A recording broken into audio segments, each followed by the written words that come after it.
The following is a presentation of the Retro Network.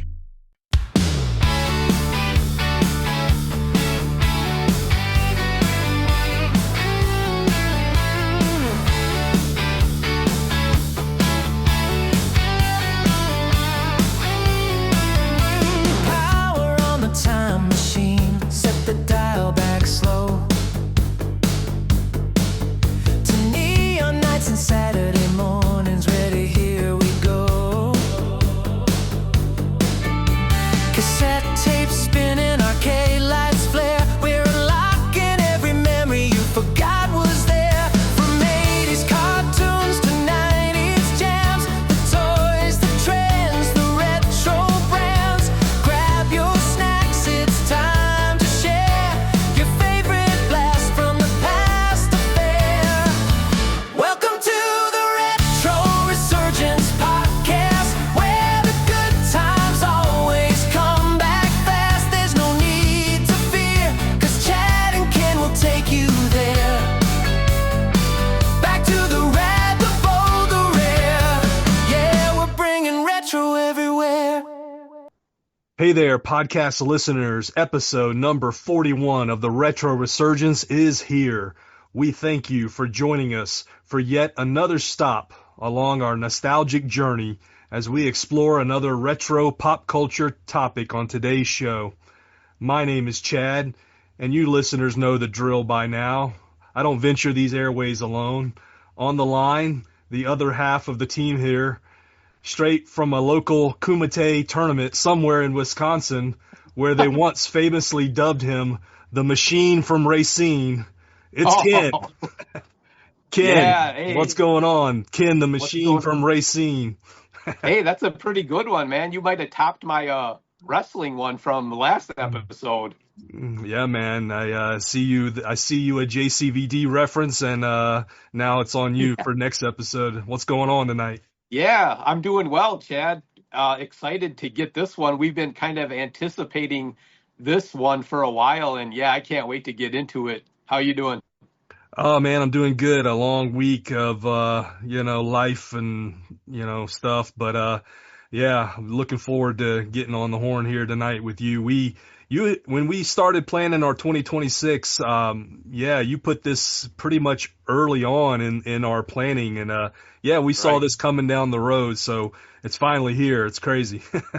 Yeah, like I said, we've been waiting for this one. It's been in the topic tank for quite a while, and we're finally getting to it tonight. Anybody who's listening can see the title of the show, but yeah, we're going to get to that in a little while.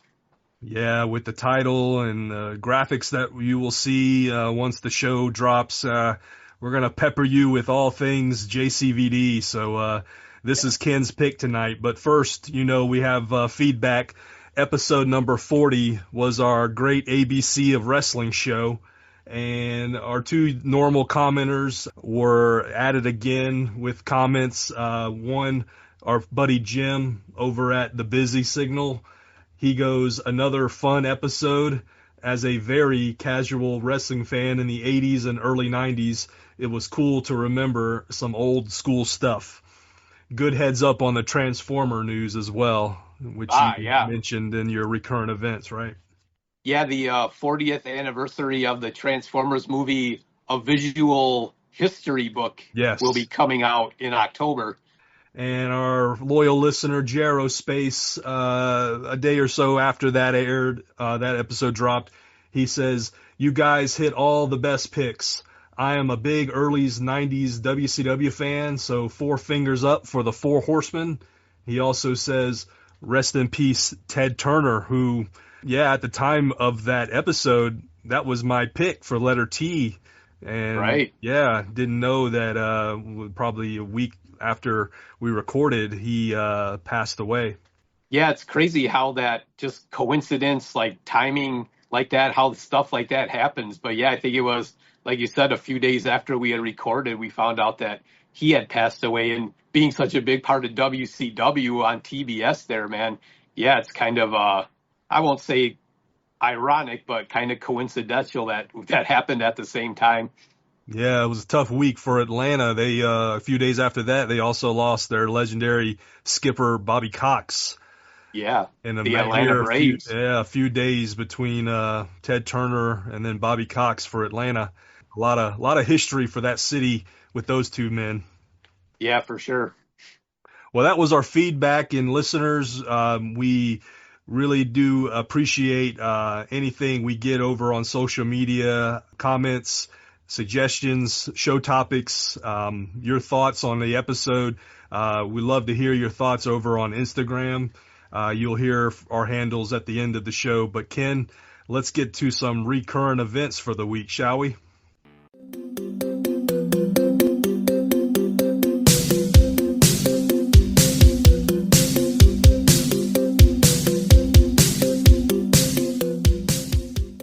Alrighty, folks. Well, we are back. Recurrent events segment here on the Retro Resurgence. Ken's going to kick us off with his recurrent event retro topic for the week. And Ken, I understand we have an 80s arcade and video game icon making the news. So what's going on there? Yeah, that's right, Chad. So we're all about anniversaries on this show. We've covered many anniversaries of things like we've said in the past. Last year was the 50th anniversary of Jaws. This year is also the 50th anniversary of Rocky, coming later this year. And this video game now has an anniversary this year. I believe it is celebrating its 45th, and that is the arcade game of Pac-Man.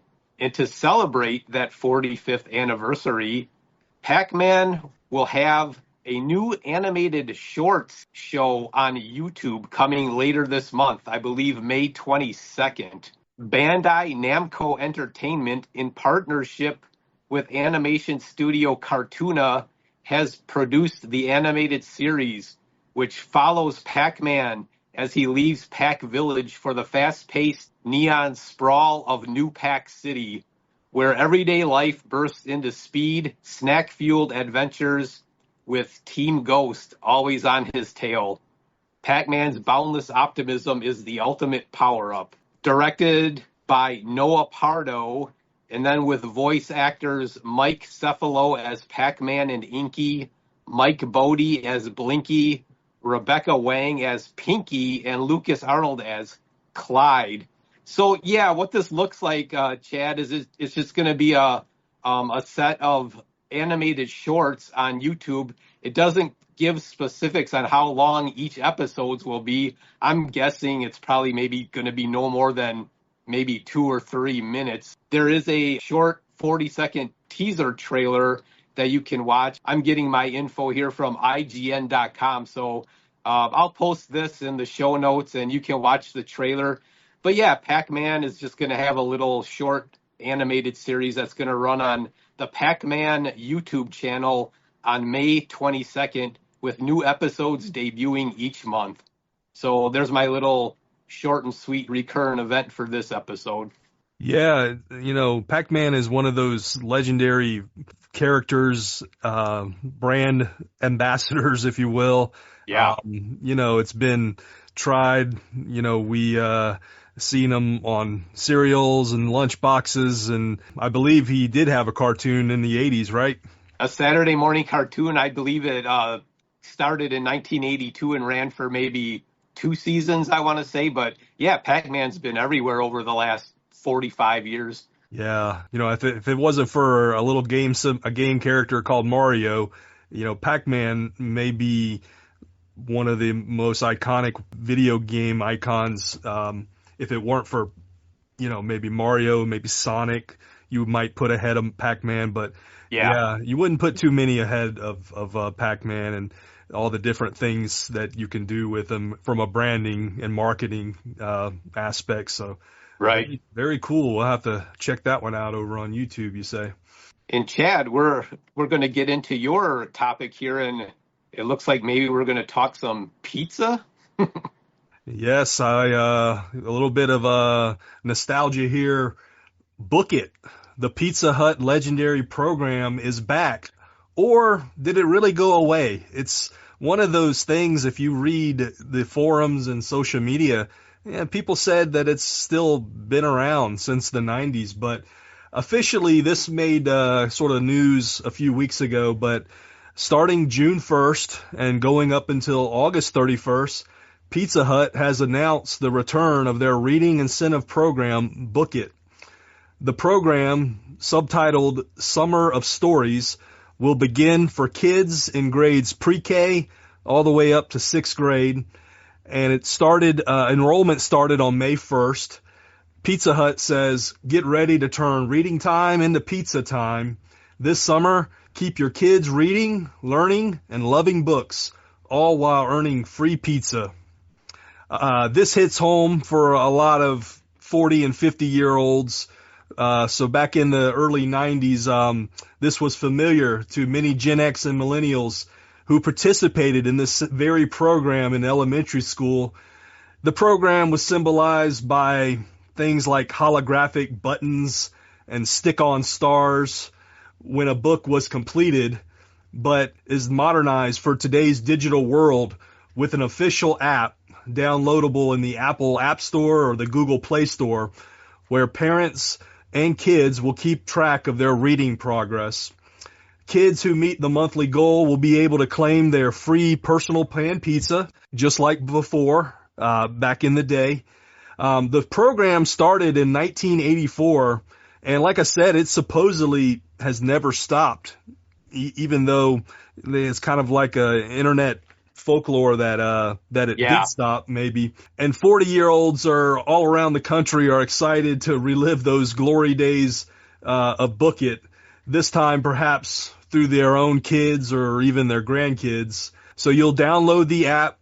You still have time, if you're listening, to download the app for your child to enroll in them in the program. And then you, of course, keep up with everything digitally through the app. And then, I guess just go into a Pizza Hut and redeem for that personal pan pizza. So yeah, I thought that was a very cool program, thing that, has a lot of ties back to the 80s and 90s that I thought was cool to mention. Yeah, Chad, did you ever participate in it? I always remember hearing and seeing it, but I never actually participated in it back when I was a kid. Did you? Yeah, I think there was like one summer. I wish I still had it, but I had that holographic button that and you would just when you finished a book, you would get the stars, and I feel like this world was simpler back then. So like it was, you could have. I don't know, maybe our parents were not going to subject us to cheating. Unless mom and dad were really hard pressed on cash and they needed to feed you. But it was my mom and dad, I think I'd say my mom for sure. They were the one, she was the one that kind of it was only probably one summer, but I remember playing basketball in organized sports when I was younger, and man, the team would go to Pizza Hut after a game or after the season, and that was just the thing you did, man. Pizza Hut was a part of life, certainly in the 80s, arcade life, and then the nostalgia that is the classic Pizza Hut. I know you, just a few hours ago, I read the story that you shared. Why don't you throw that in here in the mix? I'm glad you said that, because, Chad, I was going to ask you if you didn't mind if I added this little news story to your... No, man, hot off the press here. Yeah, so this was an article I just came across maybe earlier this afternoon, and it involves Pizza Hut, and it says, businessman Tim Sparks has acquired 80 Pizza Hut restaurants and plans to restore several traditional features from the chain's earlier days, including, ironically, Pac-Man arcade machines, fresh salad bars, signature red cups, and family-style booth seating. Sparks has stated that his goal is to create spaces that encourage families to spend time together without distractions from phones and have the classic Pizza Hut experience. Well, man, I know I have a Pizza Hut in my town here that could definitely use that. So I'm hoping that maybe that's one of the 80 Pizza Huts that he has acquired. So I got my fingers crossed. What's the guy's name again? Tim Sparks. I've never heard of him, but I don't know. Apparently he's purchased 80 Pizza Huts. Is going to try to revive them. So that would be awesome if that happens. Ken, we need to check to see if Tim Sparks is just an alias for our buddy Mickey over at the Retro Network, who's had this idea for years and years. Right, man. Trying to bring back the glory days of Pizza Hut. But yeah, man, it's finally cool that it sounds like somebody that has the money and has this great idea can actually put the concept to actual, put pen to paper, I guess, and sign some contracts and bring back some classic Pizza Huts, man. That'd be awesome, man. But I think trying to do it an exact clone just won't work, but you're going to have some of the elements of the old days, the chandeliers, the lamps, the cups, the arcade, the iron, the cast iron pizza, the pans. The pans, yeah, the salad bar. I loved the salad bar when I was old enough to drive and had a job where I went to a local Pizza Hut. But yeah, most of our Pizza Huts here in my area is all sort of in a strip mall. So somebody's gonna have to bring one and probably rebuild it with the classic architecture maybe of that Pizza Hut. Yeah, that'd be awesome. Yeah, man, man, Pizza Hut getting a lot of love here in Recurrent Events today. Right. Hey, well deserved. Yeah, man. So we'll have to maybe at our end of the year recap show, we'll have to check and see how the progress is going there. Yeah, definitely. We'll look into it. All right, Ken. Well, those were a couple cool retro topics for Recurrent Events. So good stuff.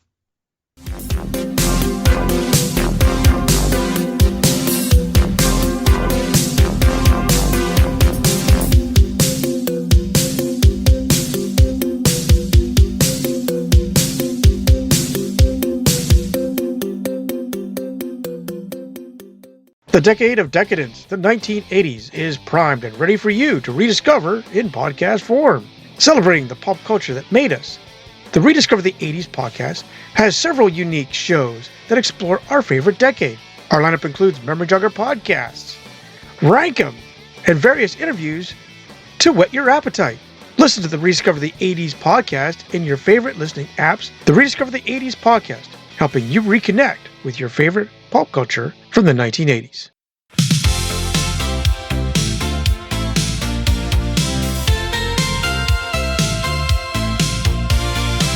You heard the rest, now listen to the best, the Retro Resurgence podcast. All right, listeners, well, we are back here with the main event of the evening, episode number 41 of the Retro Resurgence. And it was Ken's topic this go around. And Ken, first off, if listeners obviously know the title of this episode, so they know what they're about to embark on. But tell us a little bit about the man, the myth, the legend, the muscles from Brussels, if you will, Jean-Claude Van Damme. Yeah, the muscles from Brussels. Before we get into a little his background on him, I just want to say, Chad, that tonight I've got a guest here on my podcasting desk. That's going to get me through this episode. This ain't a Funko Pop, is it? A recently acquired Funko Pop. Jean-Claude Van Damme from Bloodsport. Holy crap. I didn't even know that existed. Yes. So Dude. There he is. He's sitting here right by me. So that's awesome. How long have you had that? Yeah. Man, maybe only a couple weeks. Oh, wow. I got a Amazon gift card for Christmas that I hadn't used up until a few weeks ago. So, yeah, man, that's what I bought with it. Now, I got to ask you, and I know at some point we're going to I think Bloodsport would be on one or both of our lists, but is there anybody else in that line besides him on that movie on Funko? No Chong Li? No, this is the only one. This is the only one so far. I'm hoping they make a Chong Li one at least to go with it. You got to, man. Funko, if you're listening, you got to. Right. So, Ken, tell us a little bit about this Belgian karate machine. Jean-Claude Van Damme is a Belgian actor, martial artist, and action star who has become one of the biggest names in action movies during the late 80s and pretty much all the way through the 90s. Now, that is not his actual born given name. His real name is Jean-Claude Camille Francois Van Varenberg. So Yeah. that's a mouthful for you right there. Yeah. Born October 18th, 1960 in Brussels, he began studying karate and ballet as a child and later became a successful competitive martial artist and bodybuilder. He moved to the U.S. in the early 80s, hoping to break into Hollywood. After struggling with small jobs and minor film appearances, which, Chad, I don't know if you know this, but he appeared in the movie Break-In in 1984 as a background dancer in a scene from that movie. So Yeah, I that's saw one it. of his minor film. Yeah, and we mentioned that in our dance montage episode Yeah. a few months back. He got his big break starring in the 1988 martial arts film Bloodsport, in which the movie became a cult hit and launched him into action movie stardom. Known for his athletic fighting style, martial arts skills, and dramatic splits, at his peak, he was often grouped with major action stars of the era like Arnold Schwarzenegger, Sylvester Stallone, and Steven Seagal. But by the late 90s, his popularity declined due to changing movie trends, personal struggles, including substance abuse and financial issues.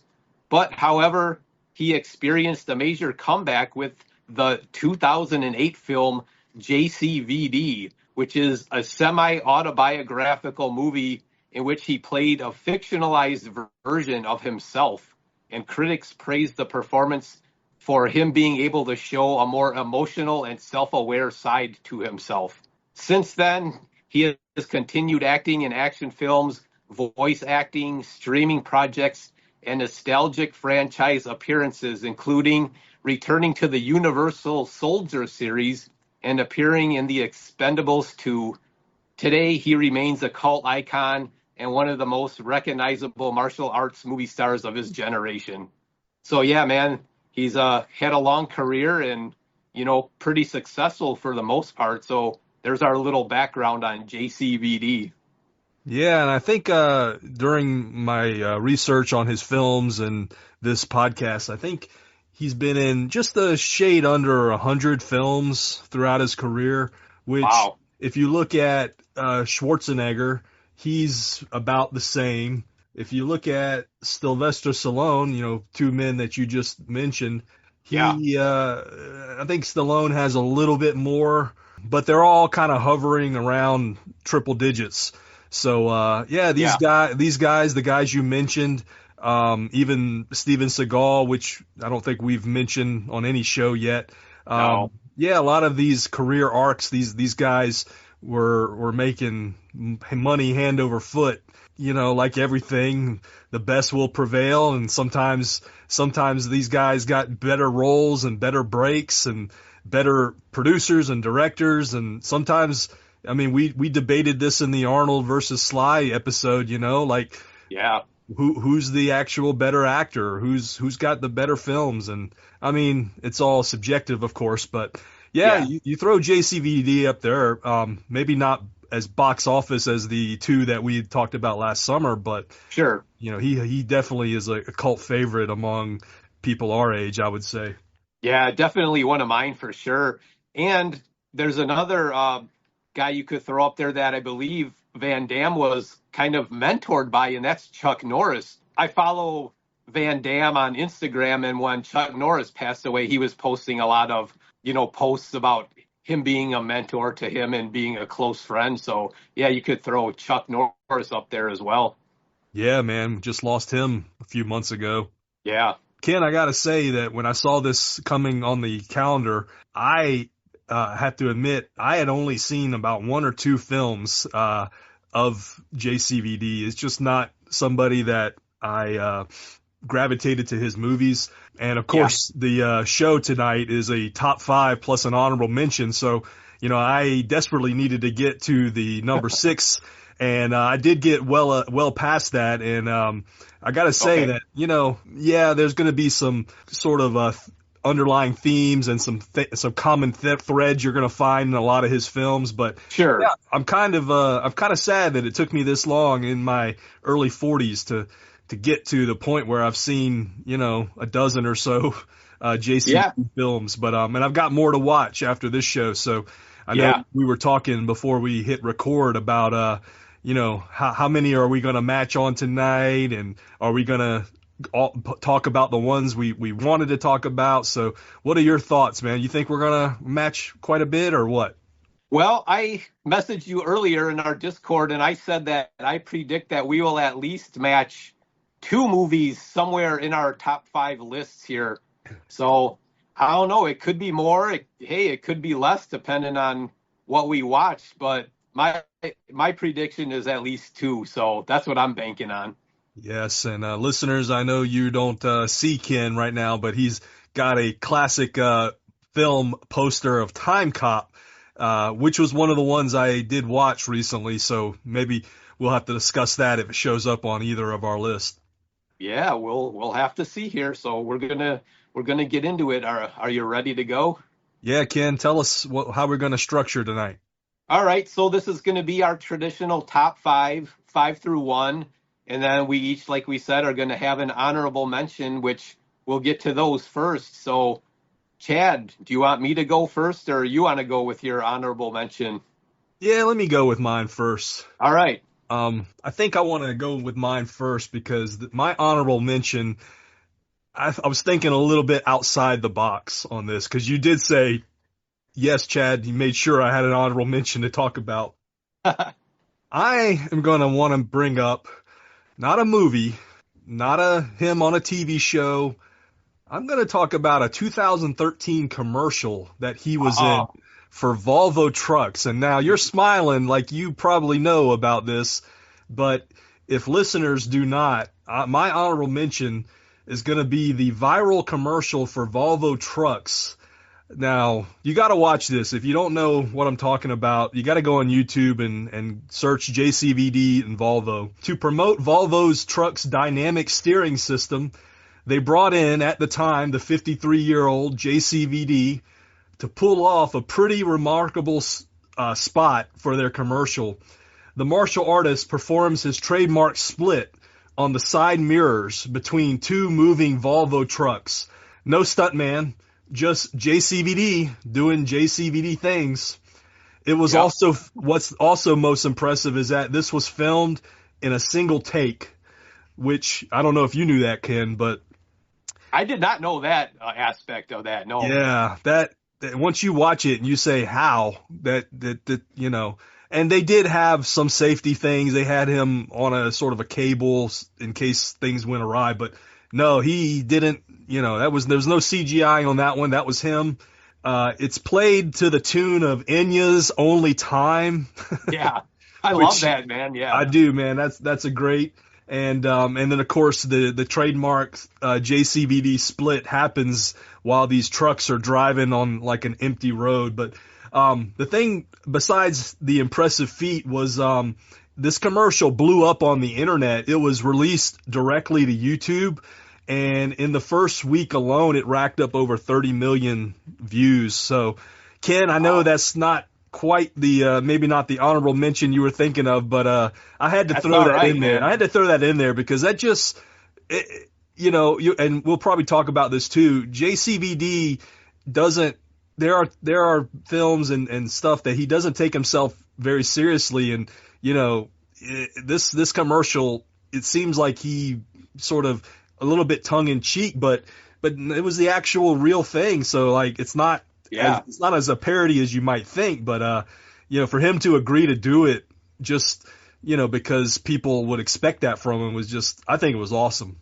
Yeah. I was glad that you mentioned that, because I was wondering if we were going to bring that up in tonight's show. And hey, for an honorable mention, yeah, it's not a movie, but that definitely belongs in there. And yeah, I'm glad you brought that up. So that's my honorable mention. So Ken, before we get into top 5, what is your honorable mention?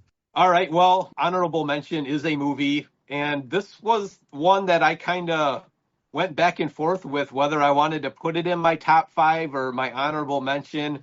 Like, all these movies that are on here tonight are movies that I really love. And so, just because something's number 5 instead of 1 doesn't mean I like that movie any less. But my honorable mention is the movie Lionheart, which came out January of 1991, rated R, 1 hour and 45 minutes. Do you have that anywhere on your list? I do. It actually is my number 3. Ah, okay. That's fine. We can talk about it. Yeah, tell us why you have it as honorable mention. What are some of your thoughts? Honorable mention, just because basically the movies that I put in my top 5 I like just a little bit more than this one. This grossed $24.1 million domestic, and the short plot summary here is, actually, I got taglines for all my movies too. So Go ahead. This movie says, "When the streets are a jungle, there can be only one king."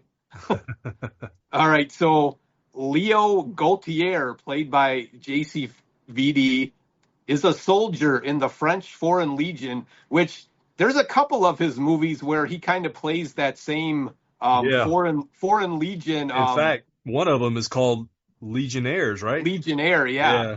Serving abroad in East Africa. But after his brother is cruelly murdered, Gaultier deserts his assignment and travels to the United States to help his widowed sister-in-law, who is now struggling to care for her child. But the job market is tough, so Gaultier takes his hand-to-hand combat skills into the brutal world of bare-knuckle fighting, where the paydays are nearly as big as the risks. So yeah, man, I just kind of like this movie. It almost, to me, plays like a video game where he goes around to all these different fights until he finally gets to the final boss, which name is Attila. Which kind of reminds me of a Street Fighter boss or something you would fight at the end of an arcade game. Yeah, and that's pretty good analogy there from the video game side, because this is 1990, so yeah, Nintendo. What were you thinking, man? You could have took Lionheart and put it right on the NES. Yeah, man. You could have had a little traveling Charlie, who was the black guy that kind of got him into the street fighting, that kind of followed him around. Yeah, I like that guy, that actor. I don't know his name, but I think his name in the movie is Joshua. He's got some pretty Joshua, not Charlie. Yeah, he's got some pretty funny lines in there, and he kind of takes Leo under his wing and kind of helps him through the fighting system there. So yeah, man, this has a 42% tomato meter and a 53% popcorn meter on Rotten Tomatoes. But yeah, Chad, so you got this at number 3?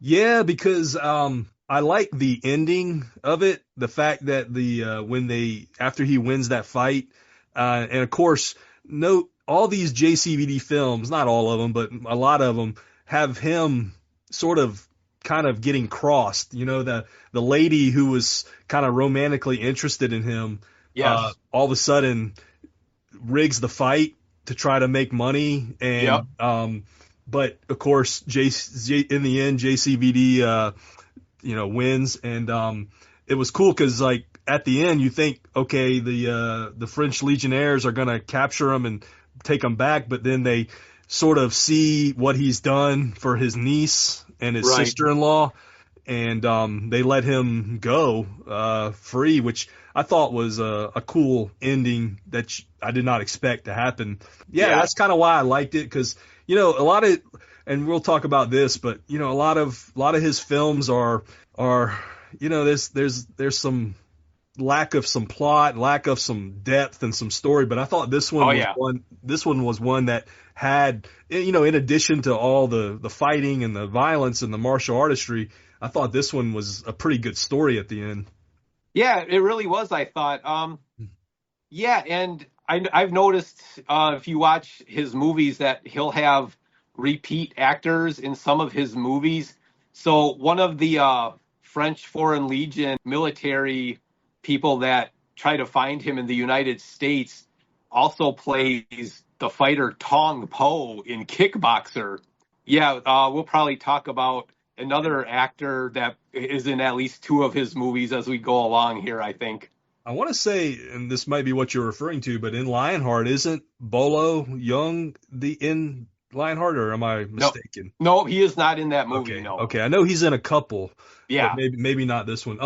Yeah, the guy you just mentioned is actually a childhood friend of JCVD, the guy that Oh, Tong Po.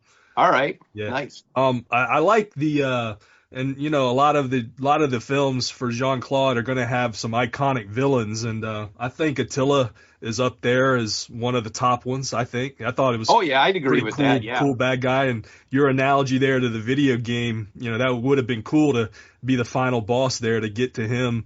And I think he was going to Los Angeles, you know. So yeah, Yeah. you could have easily maybe.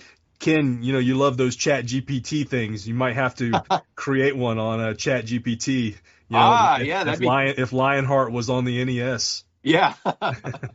But yeah, that's my number 3 at your honorable mention. So yeah, we just knocked out 2 birds with one stone there. Well, and there we're already at one match already from the get-go. So Yep.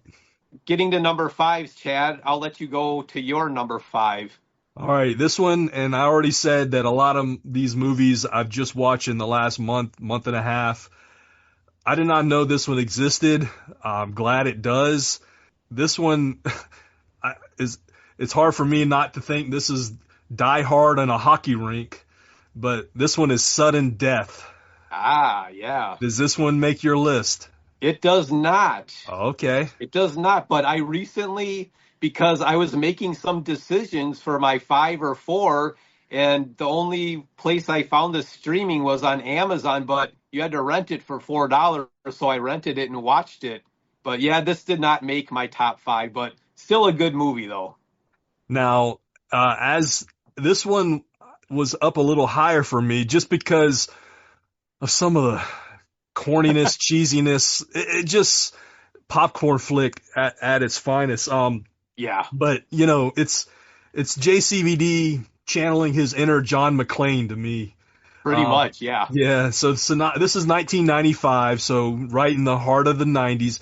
He's already established himself as a martial arts star in film and stuff. So this is, you know, he's in the prime of his career here. You know, for me, I'm a sucker for, you know, anything that has to do with sports. And, you know, here the movie is, it's Game 7 of the Stanley Cup. They are in Pittsburgh. Yeah, Pittsburgh Penguins. Yeah, and he's basically trying to save the lives of hockey fans, unbeknownst to pretty much everybody in the stadium. Which that was kind of the thing, right? I'm like, God, how did everything that's going on? I mean, the private box that the vice president of the United States is in, right? That's basically taken hostage by this terrorist. But along the way, he's got to make sure that his children are safe, who he brought with them to the game. Oh my God, just some of the special effects and some of the things, like, to me, when Jean-Claude took over as the goalie, and got on the rink, and actually during actual gameplay, because the game actually ended in a tie, so they did go, I guess, the sudden death, which, you know, ironic of the name there. But the fact that he dons and gets on the ice for a few, and I think he actually might have made a save. I mean, I think he did, yeah. Yeah, so like, oh my God, this thing had the penguin, the mascot, who got terrorists took over and shot the woman who was the real mascot. Yeah. And the very ending, they end up on top of the building with a helicopter. Yeah, man. How about this? How about the line that he tells his son, when he tells his son to stay put in his seat? He goes, "I don't care if the building is falling down around you. You don't move from this seat." And his kid stays there after all this stuff is going on, and he comes and finds them, and he says, "Well, you told me not to move." Yeah.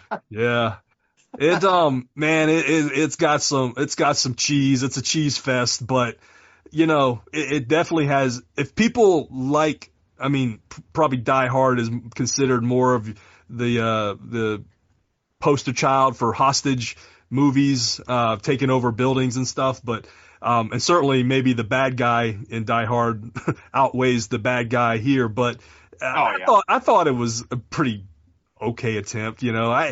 To me, I'm not sitting here looking at trying to think he's Academy Award winning, you know, Oh, you're not going to get these in any of these movies. No. No, but just for sitting down, popcorn flick, sit down, watch it, laugh. Like these things are, to me, that's kind of what makes these films fun. And I'm putting it number 5 for me, man. It actually could have been a little higher, but some recent ones I just watched here in the last week kind of beat it out. So. Okay. Well, still a good pick. Yeah, I like that movie. All right, Ken, you're number 5. All right. My number 5 is going to be from 1994, and it is Time Cop. So the tagline for this movie, they killed his wife 10 years ago. There's still time to save her. So this grossed a domestic box office of $44.8 million, a tomato meter score of 43%, and only a popcorn meter score of 39%. The short plot summary here: when mankind perfects time travel, the government establishes the Time Enforcement Commission to thwart criminal attempts to alter the timeline. Police officer Walker, JCVD, is recruited by TEC Commander Matuzak, played by Bruce McGill, but soon finds his investigation of Senator Aaron McComb being thwarted by elements within the government. When Walker's wife, Melissa Mia Sarah of Ferris Bueller's Day Off fame, is attacked, he must travel across time to rescue her and save the future. So, yeah, man, this movie, so I'll come out and say right now, in the mid-90s, when I was in the military, whenever a Van Damme movie hit, I was at the theaters. So it didn't matter what it was. Yeah, I was there. This movie makes my number 5. I like the time travel aspect of it. There's a couple cool scenes when he has to travel back to the Great Depression to bring one of the time TEC officers back as he's trying to make money. And he calls in some of his security. And the one guy, the big guy, is a boxer. And he says, I went once 10 rounds with, I can't remember. And then, Van Damme gives him a spinning heel kick to the face and says, I saw Tyson beat Spinks on TV. Yeah. So it's a good movie. It's got some good action. The time travel, some of the time travel things that they show kind of don't make sense with when they get in that car and there's a wall at the end, but then right before they hit the wall, they disappear. And there's a couple things that are wonky, but it's still a good movie. Yeah. I mean, I'm sure time travel is one of those themes that it's, it's kind of, you kind of have to be careful and choose how you're going to visualize that, obviously, things like that don't exist, but it's, right. Man, I did watch that. It was one that Did you watch it? I did. And I never seen it before. And, definitely, you kind of have to think, cause you're going back, you're traveling back in time. And then of course, like, again, you find out that that politician is corrupt. And he owned that company with a partner, and then flash forward, it's just his company now. Yeah. So, yeah, man, it was one I watched, but make sure it's number 5. List? Is this on your list? No, okay. I didn't make my cut. All right, so that's my number 5, Time Cop. We're on to number 4. What do you got? All right, now. Know that we already talked about my number 3, which is Lionheart. My number 4, this may be a little controversial, and I know it's going to be on your list, but I'm putting the 1988 film that started it all, Bloodsport.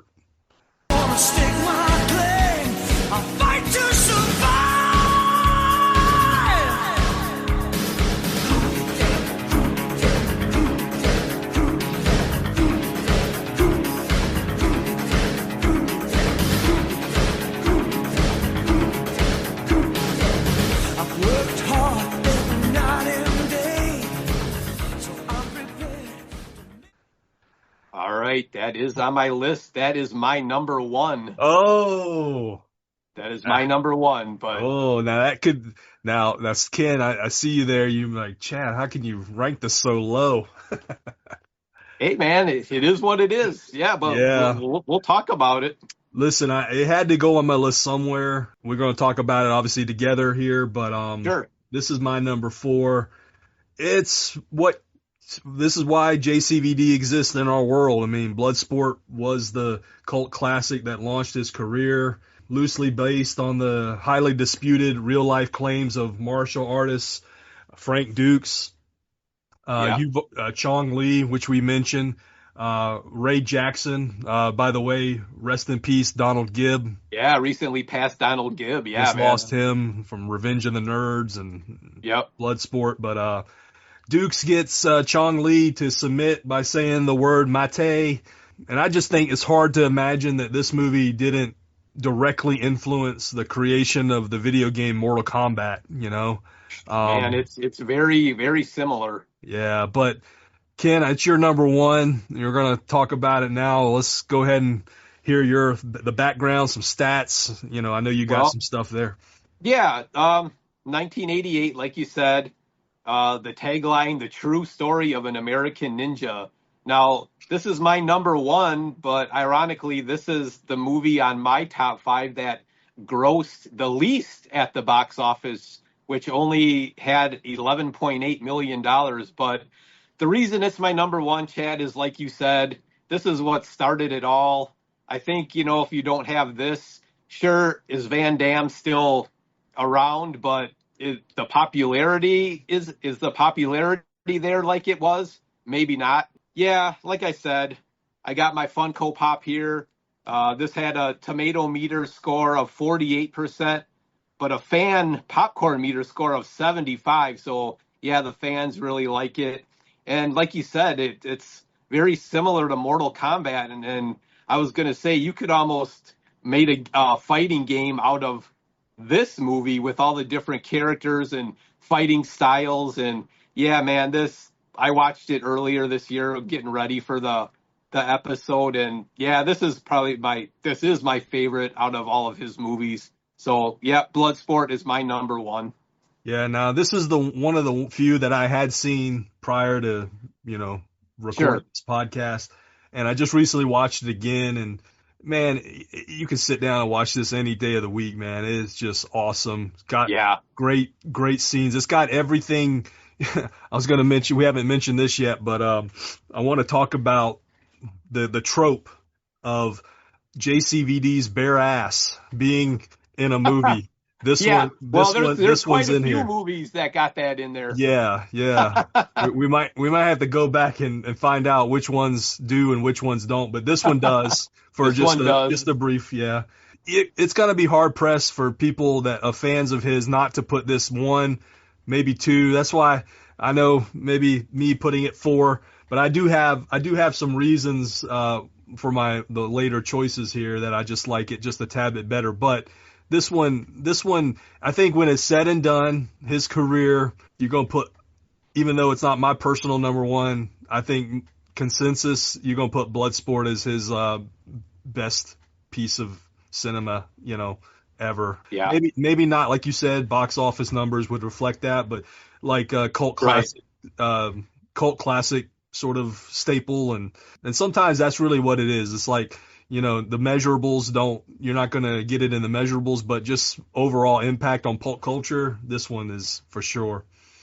Yeah, and Bolo Young, man, as Chong Li, it's got to be one of the best cold-hearted villains in any movie. So he's really good in the role too. Let's talk about him. Let's talk about him for a sec, because that guy in that movie was jacked. Golly. You break my record.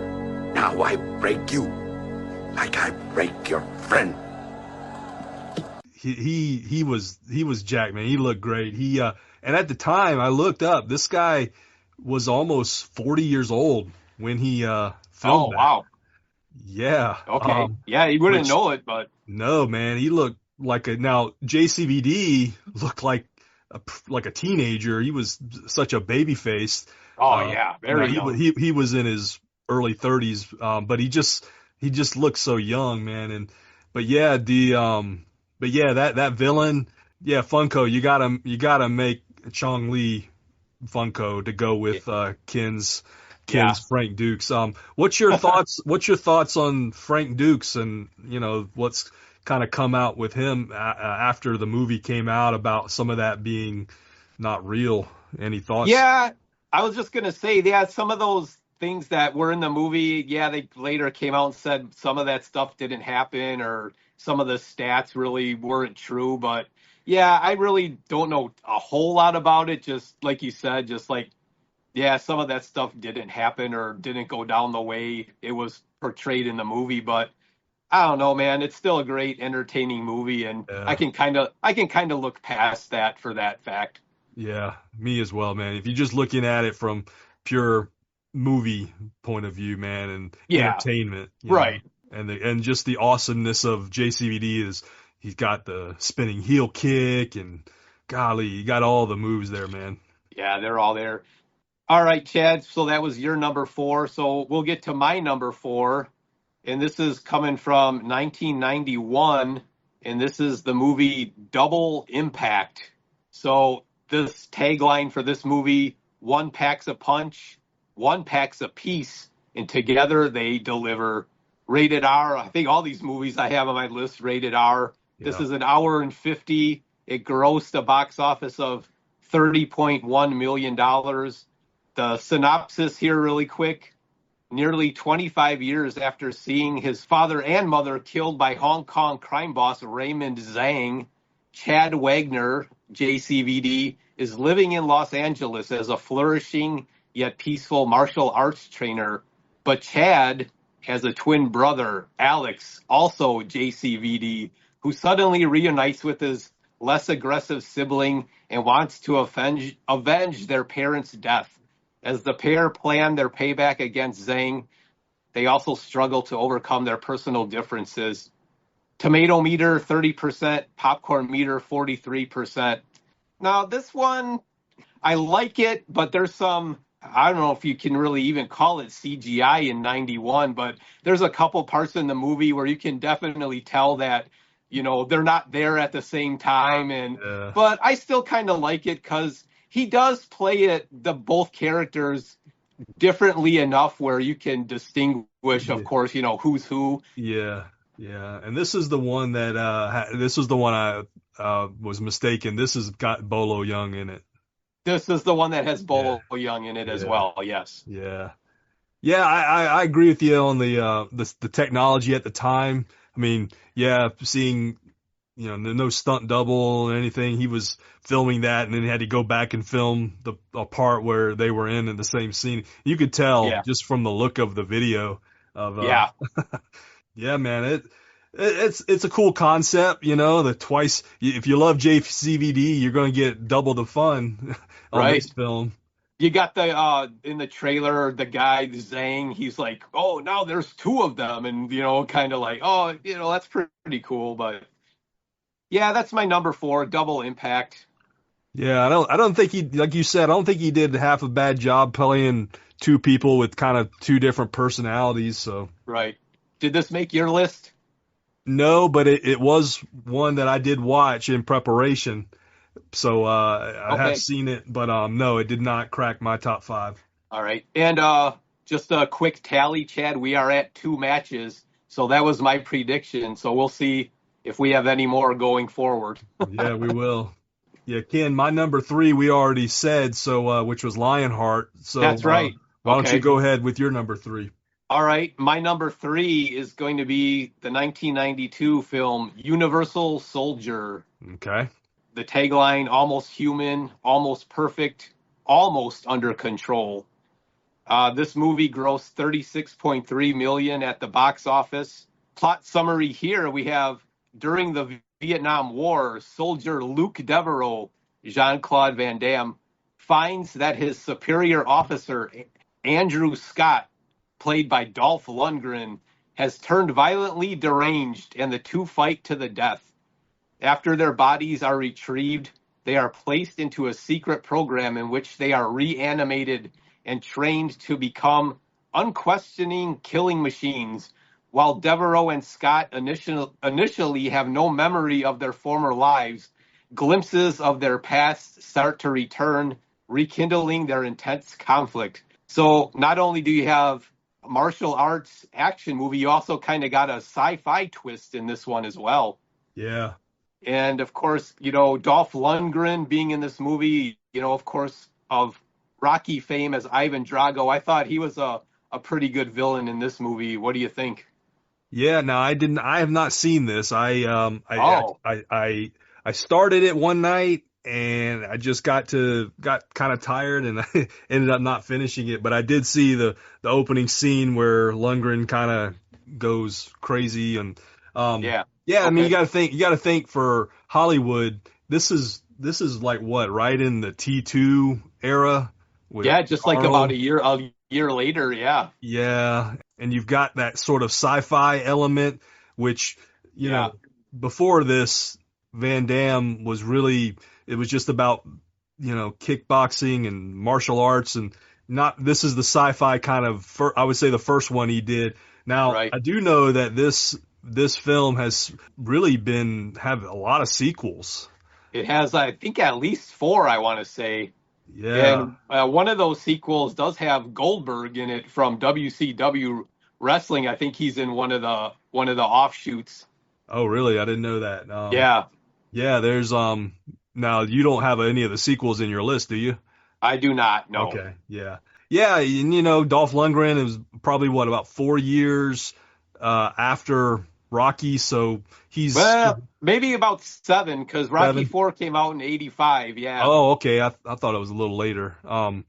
Yeah, so yeah, I guess he had, had like a 5 or 6 year sort of, but he had done other movies, of course, between yeah, Rocky and then, but kind of a good pairing of two, not eight, I wouldn't say top A-listers like Stallone and Arnold. Arnold, yeah, but Yeah, yeah, two that could hold their own, and they probably were thinking, the power of both of these guys with their resumes up to that point, they probably could be box office. How was it on the box office? Do you know?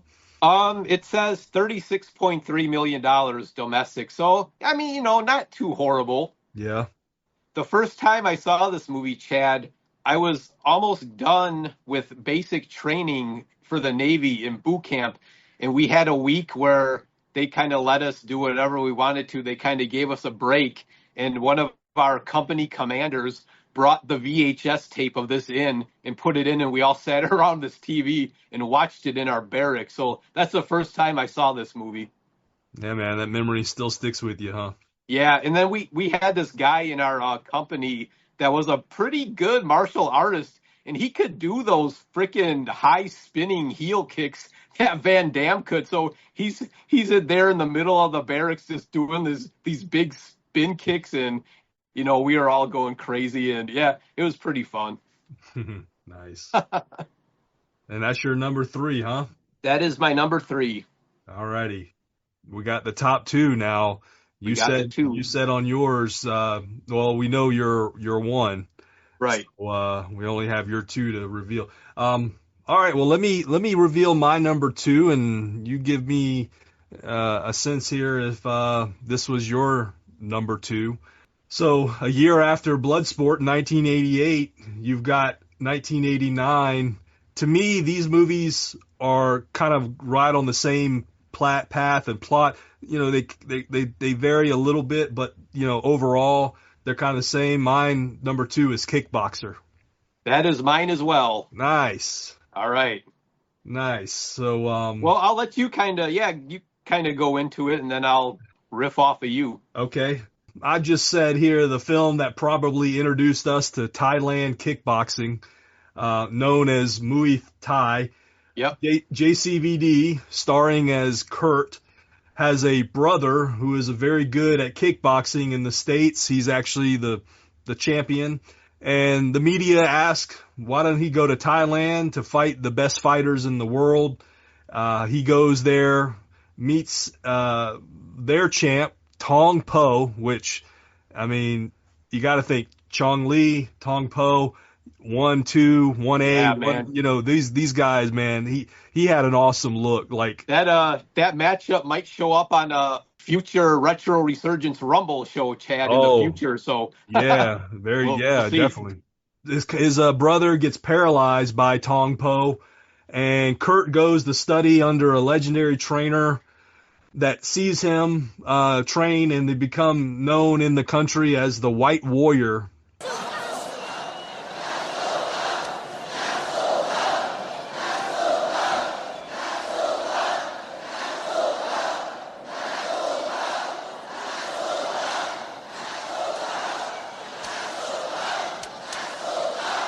What are they saying?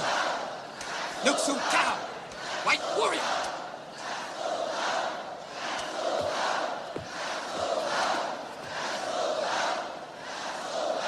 I want the ball. Give me the ball. Yeah, White And Warrior. of course, you know where the plot heads. You know, he's going to eventually face Tong Po to a match where he ultimately wins and avenges his brother and the paralyzation that happened to him. The thing that I thought was pretty cool that kind of separates this, you know, Bloodsport is awesome for the kicks and the punches and the just the violence and stuff, but they really kind of go real sort of the ancient way of wrapping their hands at the very end in the rope, and then they dip them in resin, and then they dip it in shattered glass. Yeah, man, crazy. Oh man, it's so brutal. Yeah. Again, I think just for me, I rate Kickboxer just a little ahead of Bloodsport just because of the movie and the plot behind it. It's just like a hair over. I mean, again, you might catch me on another day. I could say, yeah, Bloodsport. And we can't talk about this film without mentioning the awesome dance montage. Oh, so Chad, like you referenced earlier, we had an episode where we picked some of our most favorite dance scenes in movies, and the only reason why I left that off that episode was because I knew we were going to eventually do this episode and probably talk about it. Yeah, man, God, his trainer gets him hammered at a bar and then goes around and gets these fighters to fight him to see if he can fight these guys while he's intoxicated. And the dance scene is so good.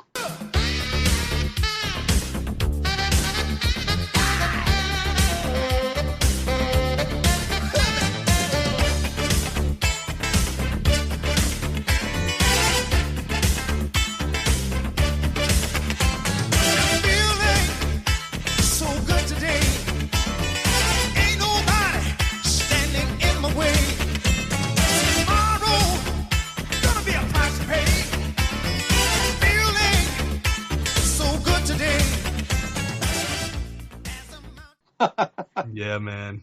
I think we might have had a bare ass shot in this one, maybe, but he does have there's a small part of him like a love interest, which it seems like a lot of the movies we've had there was some female sort of heroine that was sort of on the side of JCVD. He wasn't definitely was not gonna make this into a love story. It was a small part, but right. These movies are all about the action and don't try to wrap any sort of love story in these films at all.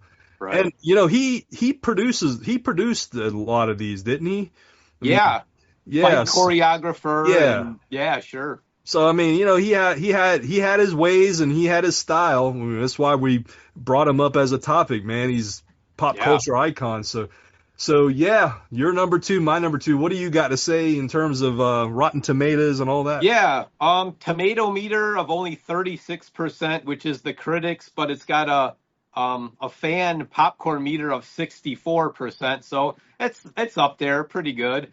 Just a quick note: not actor, but the person who plays his brother, his real name is Dennis Alexio, and he was a real kickboxing champion back in the day. And I actually got to see him fight in Hawaii, in Honolulu, against some French kickboxer back then. It was about 2 months before I was out of the military, and me and a couple buddies got tickets to go watch this kickboxing match in Hawaii.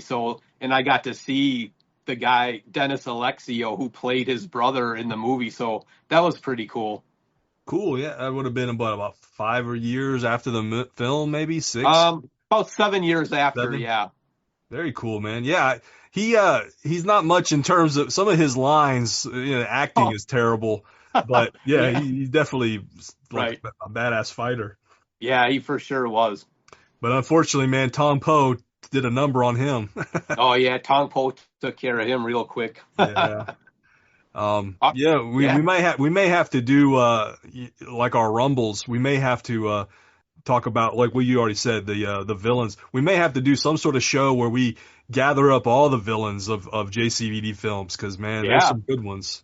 yeah. That would be a good one to do. I mean, I know like in Bloodsport and Kickboxer, there were fighters, and they seem to like, there's a lot of cliche things in these films and stereotypes, but there was a lot of fighters who their style, you even heard a couple times. So it's like they like went low, like they were almost like a monkey, the way they were Yeah, moving and stuff. And there were two fighters in both Kick Fighter and Bloodsport that had that style. Now they were just opponents to get to right. the main villain. But yeah, Sure. man, you could do a show on just JCVD villains and be entertained, I think. Oh yeah, for sure. All right, man. Well, Well, we matched on number 2, so we went over your prediction there. we went over. So yeah, we're at 3, but now we're on to your number 1. So we already did mine, which is Bloodsport, but now you got my interest piqued because I kind of don't know what you're gonna have for number 1. I gotta ask you, Ken, if you've seen this movie. I hope you have, and if you haven't, please do yourself a favor and watch this one this week. Oh my God! Now, cheese and corniness are prevalent in this, but dude, I like it better than Bloodsport. I like it better than Kickboxer. I'm going with Hard Target. Oh, all right. That did not make my list, but I have seen it, Oh and my it's gosh, dude! yeah, go ahead. This one brings a smile to my face because this movie has it all. So he portrays Chance Boudreaux. I'm gonna say this movie is like a cross between Running Man with Arnold in the 80s and then like Hunger Games of the 2000s, Yeah, because basically it's like a businessman. The villain here is a businessman who basically he sells people the ability to shoot homeless veterans in the city of New Orleans. yeah, I mean, such a wild and it is. outrageous thing to film a movie about. But it starts off, JCVD is hired by a woman who's looking for her dad. Unbeknownst to her, he is homeless, and this businessman again charges people to hunt homeless people in the streets, and he prefers that these people be war veterans because Yeah, it poses more of a challenge to the hunters rather than just everyday civilians. Dude, man, now you don't get any bare ass JCVD in this, right. but you get something even better. One of the most majestic flowing mullets Oh in yeah, film history. it is. This thing is magnificent. It's right up there with Billy Ray, man. It is right on there, man. And JCVD did not have this kind of hairstyle, in other films. So this one must have been No, specific to this film, but it's magnificent. It's 1993, by the way. yeah. So, Billy Ray is right at the top of the charts there. Oh yeah, But dude, man, Lance Henriksen, who is the guy who, hires or charges people to hunt, he's a really good villain. yeah. He just had his 80-something birthday the other day. I saw on social media. He's still Wow. around. This movie's got it all. It's, first off, you got to say that this is the movie that brought director John Woo to American film. Right. Yep. There you go. Yeah, so and the way some of the scenes are shot, the film and the camera work and stuff, you can tell John Woo has his style. He punches a rattlesnake directly in the face. Yeah. Um, Dude, man, that's a Then great doesn't he scene. bite the head off? And he bites the head off. Yeah. Yeah. And then one of the best things is I was like, who is that? That is Wilford Brimley. Wilford Brimley stars as Chance's Uncle Duvet, who is like That's right. is a Cajun talking guy that lives in the woods in the swamp of In the swamps, yeah. of New Orleans, and he assists JCVD in killing the villain, man, at the end. But oh my God, dude, this movie is my favorite, dude. I had to put it number one. I was reading on Reddit, and somebody said you gotta listen to this podcast. It's a podcast called How Did This Get Made? And they take films that, sort of low budget or didn't perform well, or, sort of Saturday matinee afternoon sort of shows that you'd find on in the 90s. They did a show on this, and it's comical, but the way the host on the podcast, it's called How Did This Get Made? Look for the one for Hard Target. They're in front of a live audience, and you got people there, I guess fans of JCVD or fans of that movie, and they just for about an hour and a half just talk about the film and some of the great scenes and plots and stuff like that. So you have seen this? Oh, I've definitely seen it. Yes, it just one of those ones that didn't make my list, but I have seen it, and yeah, it's like I said, just because it wasn't on the list doesn't mean I didn't like it. But yeah, man, it's definitely one of those movies that's out there. Yeah, man, it's so like bizarre, and it's just it's almost like, some people say it's so bad it's kind of good. That's where this film kind of goes for me. Right. Some of the things that happen, like I said, JCVD doing the snake, and I mean, there's a great motorcycle scene, which is John Woo, known for, and his scenes and stuff. So anyway, Hard Target, man, is. That to me, that's the one I told my wife earlier. I was like, you got to sit down and watch this. I mean, she might, she's just probably gonna look at me and like, what are you talking about? But it's fun. If you like JCVD, I think you're gonna appreciate this, because it's almost a little bit of a parody of such a stereotypical, like Cajun or Frenchman or whatever, he was. He's always, JCVD's always got some of those, tropes where he's always, in some predicament, and he's down for the count, but he finds some way to come back. Always finds a way to get up, man. Yep. All right. Well, that's a good pick. So that's our top five. We matched on three, so we went over by one of my prediction. Just to give you like a synopsis of how busy this guy was in the 90s. Here's I made a list of some other movies, and these weren't on our top five, but here's some movies that he also did. There's a movie, Nowhere to Run, 1993, Death Warrant, 1990, Street Fighter, which we didn't mention, 1994, Maximum Risk, 1996, Legionnaire, 1998, The Quest, 1996. I just watched that earlier today. Actually, I like that one. It was pretty good. It is a good movie. Yeah. Knockoff, 1998, Universal Soldier, The Return, 1999, and then here's one that you can't forget, Double Team, 1997, where he stars with Dennis Rodman. Yeah, man. So you talk about JCVD being busy. Rodman, he was basketball, wrestling, and movie. Yeah. So, and living the party life too. That's right. So man, JCVD he was very busy in the 90s with all these movies. Yeah, I wanted to mention one of the ones I saw that didn't quite make my list, but this is JCVD in the twilight of his career. This was 2018. It's a film called The Bouncer. Have you ever seen it?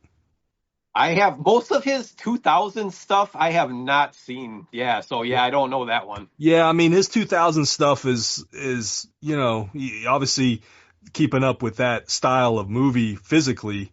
He has to, but he actually in this movie you get some violence, you get some.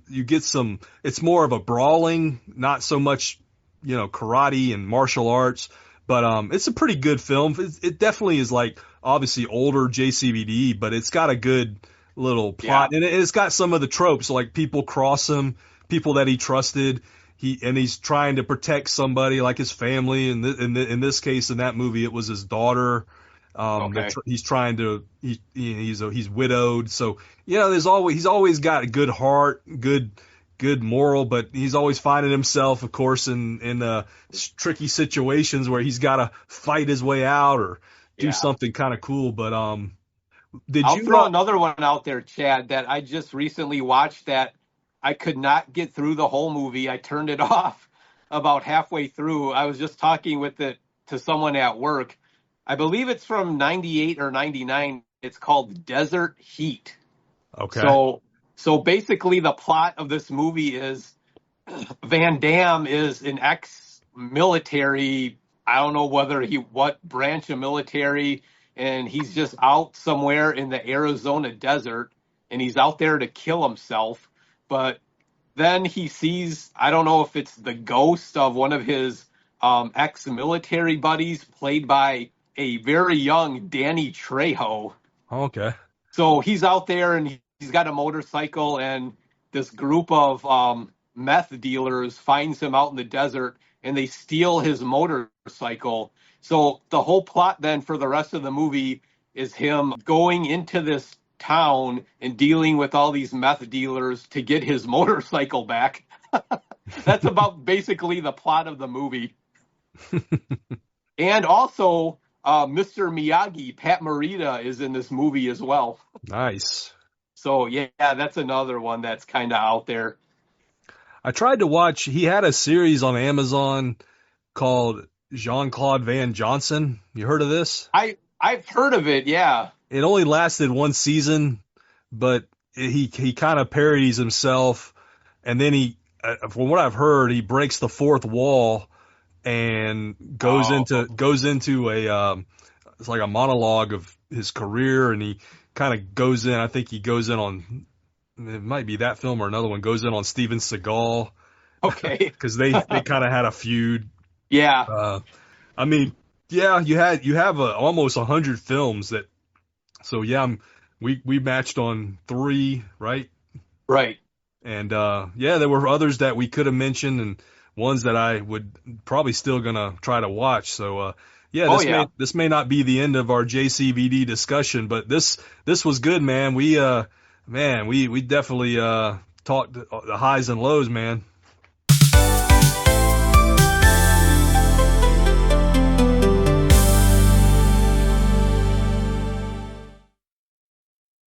All right, Chad. Well, that's going to bring us to the end of episode 41, our top 5 Jean-Claude Van Damme movies. We punched, we roundhouse kicked, we dipped our fists in broken glass, and we matched 3 movies out of our top 5, so not too bad. But what'd you think of the episode overall? Man, it was action-packed, kicking, punching, spinning heel kicks, whatever else analogy you can say. We had it all in this, man. We had the leg splits, we had the bare ass, yeah, everything you need in a JCVD flick. Yeah, man, I thank you for throwing this on the topic sheet. This would not be something I would have done, but I'm now glad that I've seen about a dozen or so of his films, so that's nice. Changed.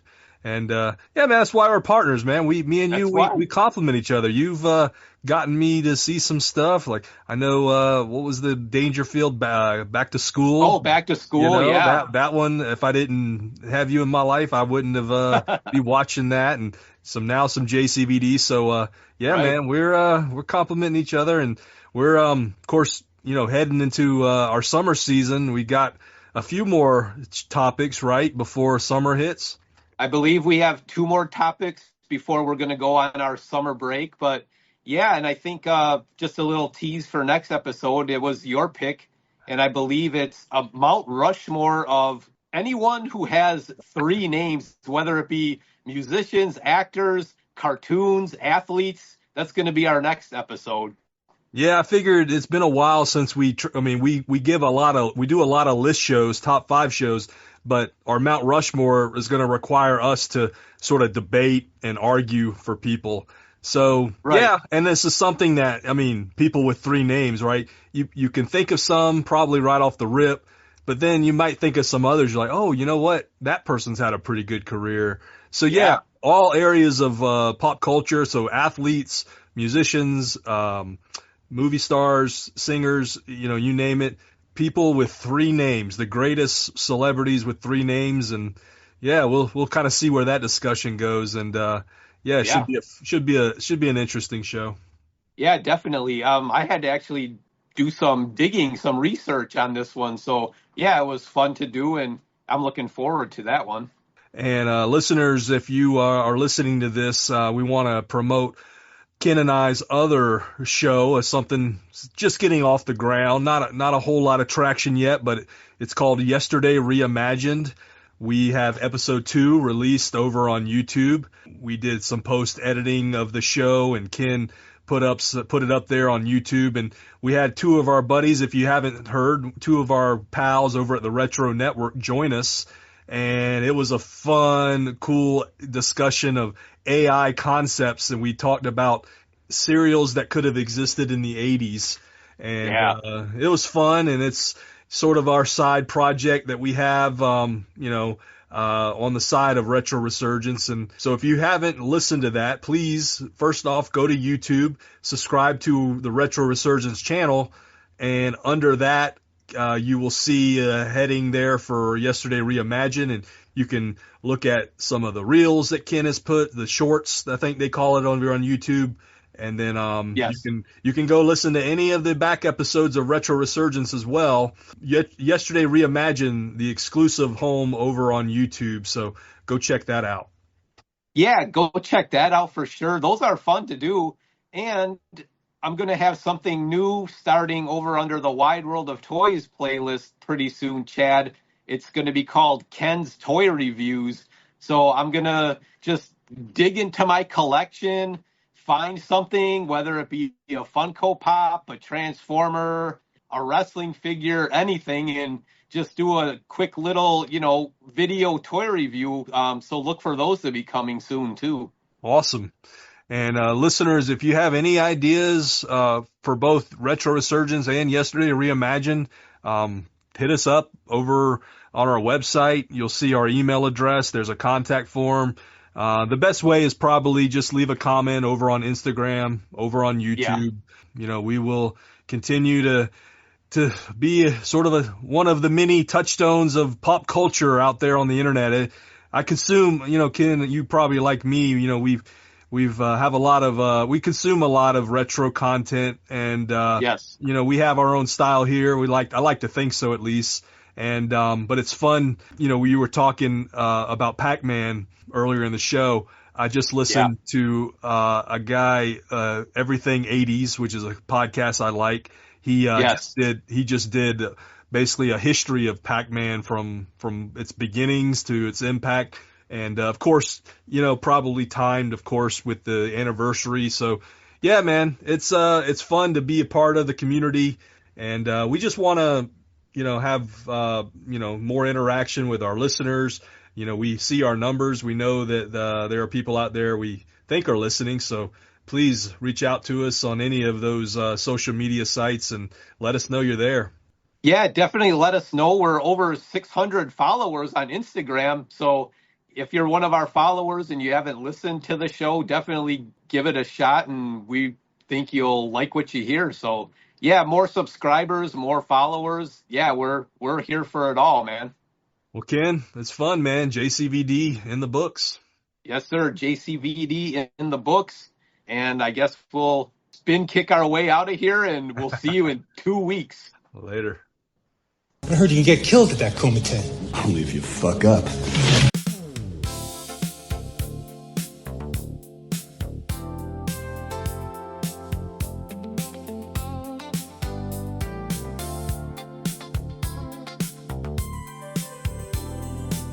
That's it for today's Retro Ride. Thanks for listening. You can find us on all podcast platforms, including now YouTube. So follow the show and share it with somebody who loves nostalgia. Got something retro you want us to cover? Or feedback in general? Message us on Instagram at The Retro Resurgence. Or send us an email at theretroresurgence@gmail.com. Finally, you can also find us on our website, www.theretroresurgence.com, or at our good friends, the Retro Network's website as well, www.theretronetwork.com. Because the past isn't gone. It's just waiting to be unlocked. I'm Chad. And I'm Ken. Keep it retro. See you next time.